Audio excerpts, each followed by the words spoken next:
HLC physics में आप लोग का बहुत बहुत स्वागत है। मॉडल प्रश्न पत्र तिमाही परीक्षा 2025-26 कक्षा 11वीं भौतिक शास्त्र। इस परीक्षा में कुल अंक रहेंगे 70। समय रहेगा 3 घंटे का। आपको निर्देश दिया गया है सभी प्रश्नों के उत्तर दीजिए।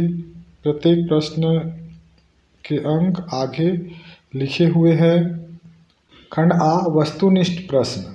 इस खंड पर टोटल कुल प्रश्न की संख्या 15 रहेगा। प्रत्येक का अंक 1 रहेगा। मैं यहाँ पर ऑप्शन की रिपीटेशन नहीं करूँगा, केवल करेक्ट आंसर बताते जाऊँगा। एक प्रकाश वर्ष में कितने मीटर होते हैं, तो इसका करेक्ट आंसर है ए 9.46 × 10⁻15 मीटर। सेकंड, निम्नलिखित में कौन सा सबसे छोटा मात्रक है, तो यहाँ पर मिलीमीटर, आर्मस्ट्रॉन्ग, फॉर्मी, मीटर। इसमें से फॉर्मी जो है सबसे छोटा मात्रक है। थर्ड, संख्याओं 23.023, 0.003 और 2.1 × 10⁻³ में सार्थक अंकों की संख्या क्रमशः होगी, आपको बताना है। तो इसका करेक्ट ऑप्शन जो है आपका फर्स्ट है, क्योंकि देखिए यहाँ पर जो है इस संख्या में 5 आएगा। यहाँ पर देखिए दशमलव के जो बाईं ओर होती है उस पर हम शून्य को नहीं गिनते हैं, इसलिए इसकी संख्या 1 आएगी। और यहाँ पर सार्थक अंक की संख्या 2 है। फोर्थ, एक ही विमा वाली भौतिक राशियों का युग्म है। यहाँ पर करेक्ट ऑप्शन है बी, कार्य तथा ऊर्जा। फिफ्थ, एक समान वित्तीय गति में कौन सी राशि नियत नहीं रहती है, इसका करेक्ट आंसर है अभिकेंद्र त्वरण। 6, एक वस्तु एक समान चाल से वित्तीय गति कर रही है। यदि अभिकेंद्र बल का मान 0 हो जाए तो वस्तु चली जाएगी। कहाँ चली जाएगी, तो ये है आपका स्पर्श रेखी बाहर की ओर चली जाएगी। 7, यदि μs, ks और μr क्रमशः स्थैतिक, गतिक और लौटिक घर्षण गुणांक हो तो यहाँ पर संबंध बताना है। तो करेक्ट ऑप्शन हो जाएगा ए, μs < μk < μr। 8, m द्रव्यमान के एक पिंड सामान्यतः v वेग से ठोस दीवार से टकराता है तथा समान वेग से वापस लौट आता है, तो वस्तु का संवेग होगा। तो यहाँ करेक्ट आंसर है बी, 2mv। 9, 2 kg का भार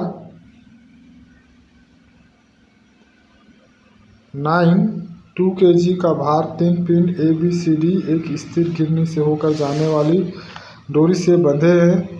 पिंड बी और सी को जोड़ने वाले डोरी में तनाव होगा। ये जो चित्र दिया आपके पास, इस पर तनाव पूछ रहा है, तो इसका करेक्ट ऑप्शन हो जाएगा बी, 13 न्यूटन। और कैसे आएगा, जब इसको हल करेंगे पहले के लिए तनाव याद करेंगे, फिर बी के लिए, फिर सी के लिए, और इन समीकरणों को हल करेंगे तब हमें आंसर प्राप्त होगा। 10th, 20 मीटर प्रति सेकंड के वेग से आती हुई 150 द्रव्यमान की गेंद को एक खिलाड़ी 0.1 सेकंड में कैच करता है। गेंद द्वारा खिलाड़ी पर आरोपित बल, यहाँ पर करेक्ट ऑप्शन हो जाएगा सी, 30 न्यूटन। यदि किसी पिंड के रैखिक संवेग में 10% की वृद्धि हो तो उस पिंड की गतिज ऊर्जा में कितनी प्रतिशत की वृद्धि होगी, तो यह इसका करेक्ट ऑप्शन हो जाएगा ए, 21%। 12th, एक अश्व शक्ति 1 HP किसके निम्न के बराबर होते हैं, तो इसका करेक्ट ऑप्शन है ए, 746 वाट। 13, एक समान संवेग वाली दो वस्तुओं के द्रव्यमान क्रमशः m और 2m है। इनकी गतिज ऊर्जाएं क्रमशः k और k2 हो तो k1:k2 होगा। इसका करेक्ट ऑप्शन है आपका डी, 2:1। 14, कौन सा कथन असत्य है, तो यहाँ पर जो आपका ये डी वाला ऑप्शन है, कार्य बराबर शक्ति × विस्थापन, गलत है। और लास्ट 15 क्वेश्चन है, एक पिंड के द्रव्यमान और वेग दोनों को दोगुना करने पर उसकी गतिज ऊर्जा हो जाएगी। तो यहाँ पर करेक्ट ऑप्शन है सी, 8 गुनी हो जाएगी। खंड बा, अति लघु उत्तरी प्रश्न। प्रत्येक प्रश्न 2 अंक के हैं। खंड बा से कुल 7 प्रश्न पूछे जाएंगे। पहला प्रश्न है, प्रत्यास्थ संघट में ऊर्जा का आदान प्रदान कब अधिकतम होता है। दूसरा प्रश्न है, क्या नियत चाल से गतिमान वस्तु त्वरित हो सकती है। तीसरा प्रश्न, ब्रेक लगाकर किसी बाइक को चला पाना कठिन होता है, क्यों। चौथा प्रश्न है, रस्सी की सहायता से ऊपर चढ़ते समय हम रस्सी को नीचे की ओर खींचते हैं, क्यों। प्रश्न क्रमांक 5वां, एक प्रक्षेप का समीकरण y equal √3x minus g/2 x⁻² है। उसके प्रारंभिक वेग और प्रक्षेप कोण क्या होंगे, ये आपको बताना है। इस प्रश्न को बनाने के लिए आपको प्रक्षेप के समीकरण से तुलना करके प्रारंभिक वेग और प्रक्षेप कोण ज्ञात कर सकते हैं। क्वेश्चन नंबर 6, यदि vector A cross vector B equal vector A dot vector B हो तो वेक्टर ए और वेक्टर बी के बीच का कोण क्या होगा। 7 नंबर का क्वेश्चन है, ताक्षणिक त्वरण की परिभाषा लिखिए। खंड सा, लघु त्रिप्रश्न। प्रत्येक प्रश्न 3 अंक के हैं। इस खंड से कुल 6 प्रश्न पूछे जाएंगे और अंकों की संख्या होगी 18। तो चलते हैं। पहला प्रश्न है, एक समान त्वरित गति के लिए सिद्ध कीजिए कि s बराबर ut प्लस 1/2 at का वर्ग। ये जो समीकरण है ये गति का दूसरा समीकरण है। इस सूत्र को हम 3 विधि से हल करते हैं। पहला विधि है ग्राफ विधि, दूसरा है सूत्र विधि और तीसरा है समाकलन विधि। आप तीनों से भी हल कर सकते हैं, जो आपको अच्छा लगे, तीनों में से एक। सेकंड नंबर का क्वेश्चन है, वेग और चाल में अंतर लिखिए। थर्ड नंबर का क्वेश्चन है, p का मान ज्ञात कीजिए यदि 2i cap minus 3j cap plus p के कैप और 3i cap minus 4j cap plus k cap एक दूसरे के लंबवत है। इस क्वेश्चन को हल करने के लिए आप vector a dot vector b equal 0 कर देंगे और p का मान निकाल लेंगे। क्वेश्चन नंबर 4, कार्य ऊर्जा प्रमेय क्या है, अचर बल के लिए इसे सिद्ध कीजिए। क्वेश्चन नंबर 5, स्प्रिंग को खींचने में किए गए कार्य के लिए सूत्र स्थापित कीजिए। क्वेश्चन नंबर 6, सिद्ध कीजिए कि एक विमी पूर्णतः अप्रत्यास्थ सम्मुख संघट में सदैव ऊर्जा की हानि होती है। ऊर्जा हानि हेतु व्यंजक ज्ञात कीजिए। यहाँ पर ऊर्जा क्षय आपको ज्ञात करना है। अब आते हैं हम खंड दा पर। खंड दा से 4 अंक के 2 प्रश्न पूछे जाएंगे और यहाँ पर हमने एक प्रश्न मूल्य आधारित कर लिया है और एक प्रश्न कारण बताओ कर लिया गया है। कभी कभी इन दोनों में आपको अथवा भी प्रदान किया जाएगा, परंतु मैं क्वेश्चन पेपर सेट करते समय आपको अथवा ऑप्शन नहीं दिया गया है मेरे द्वारा। तो पहला प्रश्न की ओर चलते हैं। मूल्य आधारित जो प्रश्न होते हैं उस पर एक आर्टिकल दिया जाएगा आपको। इस आर्टिकल को भी केयरफुली पढ़ना है और नीचे 2 से 3 क्वेश्चन रहेंगे। उस क्वेश्चनों का आंसर आप जो है भौतिक की भाषा पर देना है।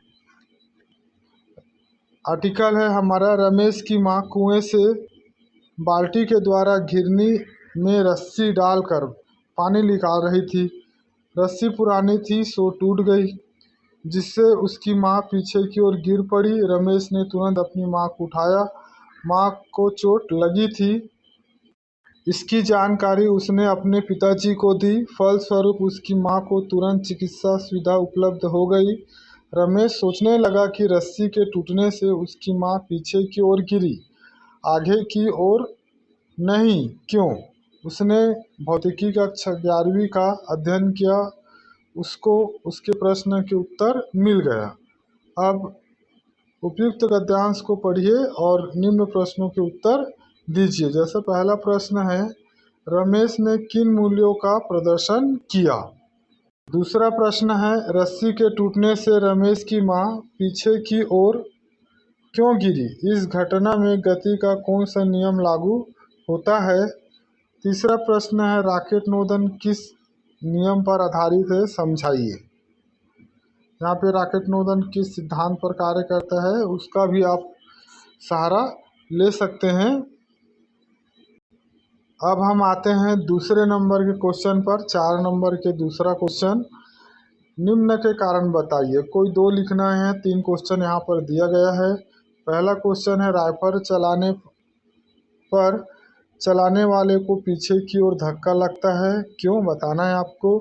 दूसरा है, घोड़ा शून्य आकाश में गाड़ी नहीं खींच सकता, इसका आंसर देना है। थर्ड है, जब नाव पर सवार व्यक्ति नाव से किनारे पर कूदता है तो वह नाव को अपने पैरों से पीछे की ओर दबाता है, क्यों? इस प्रश्न का जवाब आप देंगे। कारण बताओ है, सारे चीज़ों पर कारण आपको बतानी है। अब आते हैं हम खंड या में दीर्घ उत्तरी प्रश्न। प्रत्येक प्रश्न 5 अंक के होंगे। इस खंड से 5 अंक के 3 प्रश्न पूछे जाएंगे और सभी में आपको अथवा का ऑप्शन दिया जाएगा। पहला क्वेश्चन है, एक समान त्वरित गति में 90 सेकंड में चली गई दूरी के लिए व्यंजक का निगमन कीजिए। या आपको सिद्ध करना है कि एक समान गति में स्थिति समय ग्राफ की प्रवणता वस्तु के वेग के बराबर होती है। दोनों में से कोई इस एक क्वेश्चन को आपको बनानी होगी। दूसरा क्वेश्चन, प्रक्षेप गति क्या है? सिद्ध कीजिए कि किसी प्रक्षेप का पाथ परवलयकार होता है। प्रक्षेप के उड्डयन काल हेतु व्यंजक ज्ञात कीजिए। या इसका अथवा क्वेश्चन आपको बनाना है, अभिकेंद्र त्वरण क्या है? वृत्तीय पाथ पर गति करते हुए किसी कण के अभिकेंद्र त्वरण का सूत्र निगमित कीजिए। तीसरा और लास्ट प्रश्न है, सिद्ध कीजिए कि 2 सदिशों का सदिश गुणनफल क्रम विनिमय नियम का पालन नहीं करता है। अथवा आपको सिद्ध करना है, 2 क्वेश्चन 2.5 नंबर का दिया गया है। Vector A equal 3i cap plus 6j cap plus 9k cap और vector B i cap plus 2j cap plus 3k cap एक दूसरे के समानांतर हैं। या दूसरा जो क्वेश्चन इसमें है, vector A plus vector B equal vector C तथा वेक्टर ए का वर्ग प्लस बी का वर्ग इक्वल सी हो तो आपको सिद्ध करना कि वेक्टर ए और वेक्टर बी परस्पर लंबवत है। तो इस प्रकार से हमारा प्रश्नों की संख्या जो है समाप्त होती है। वीडियो देखने के लिए बहुत बहुत धन्यवाद।